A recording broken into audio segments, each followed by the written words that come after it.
bringing the people behind our food to life. There are those that say that we can't feed the world without genetic manipulation of seeds and crops, and without commodification. How could we possibly feed all the hungry? I think the first thing to recognize about hunger is that today it's a rural phenomena. It's mainly in third world countries, and it's mainly among communities that are actually agricultural communities.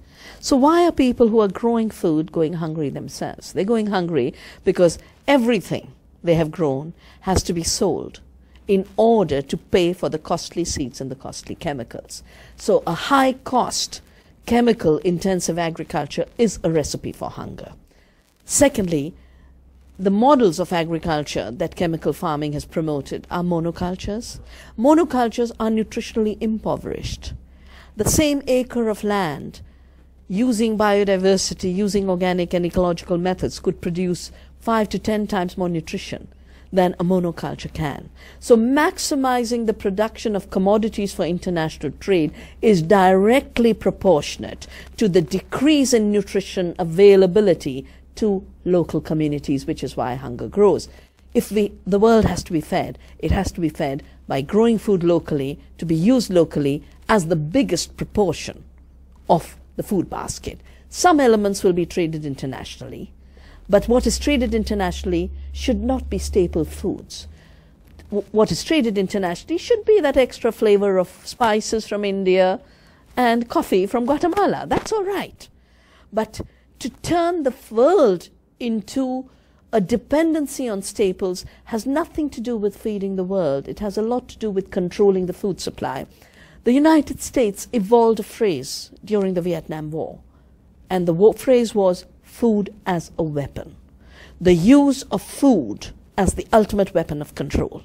And the tragedy is the growth of agribusiness in the US has gone hand in hand with the US foreign policy to deliberately create hunger locally in order to make the world dependent on food supplies through which you can then control countries and their decision-making ability. So hunger has become an instrument of war. And food responding to that artificially created hunger is an instrument of war.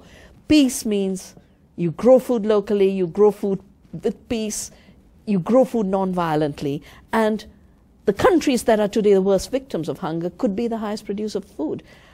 Africa has the largest land per human being, per capita. Africa is an abundant continent, and yet because of the deliberate policies, it has today been turned into a continent of hunger. India, which has the best soils, the best monsoons, the highest biodiversity, should not have any problem. We're growing enough food, and yet 70% of our children are going hungry because the economic system is robbing them of their right to food. So food production must once again be an issue of sustainability, taking care of the earth, and the human right to food must be an inalienable right. These rights cannot be ensured through a marketplace where food has become a commodity and a subject of speculation. We saw what speculation did in 2008. Food prices doubled, and the companies that control the food system doubled their profits, while riots took place in 40 countries.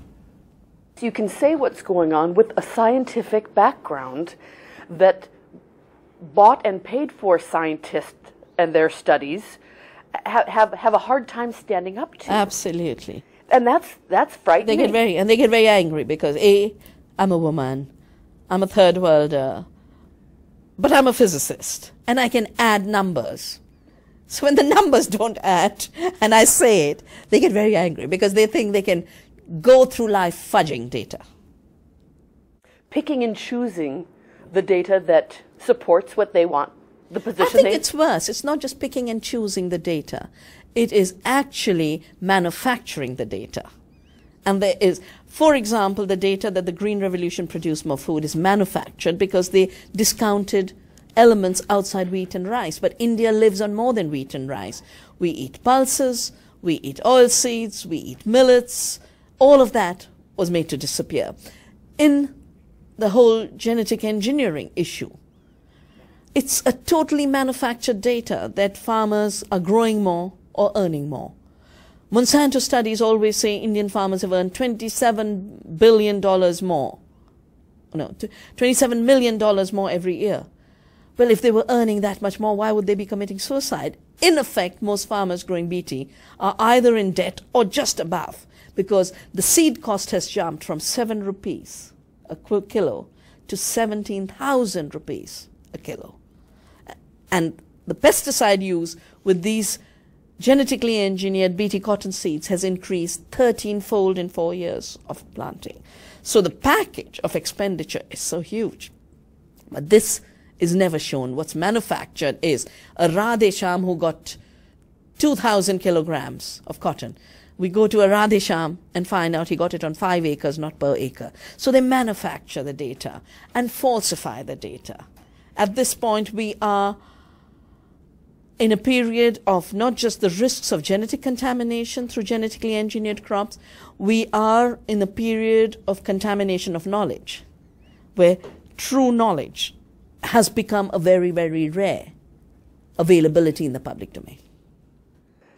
And without true knowledge, really true knowledge, how will we ever be able to make the right decisions about the way we want our world to go?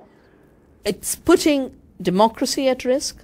It's putting security at risk. But if you don't know what the safety of a seed is, or if you don't know what the actual performance of a seed is, and it is all based on lies, then we will be having no food, we will be having no seed supply, and we will be told to believe in a miracle that's happening in Monsanto's labs.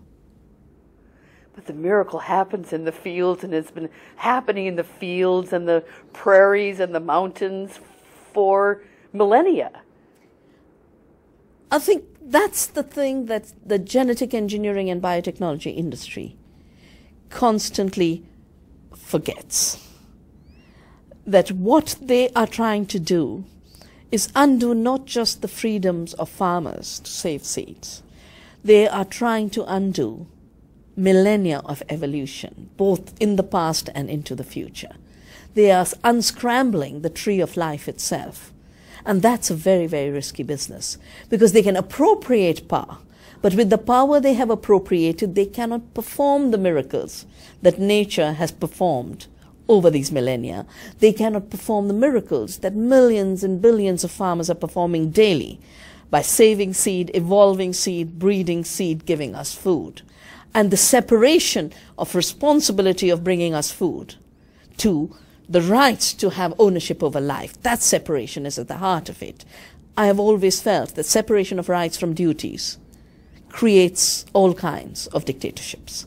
It's only when you have a duty linked to a responsibility you will act for the common good.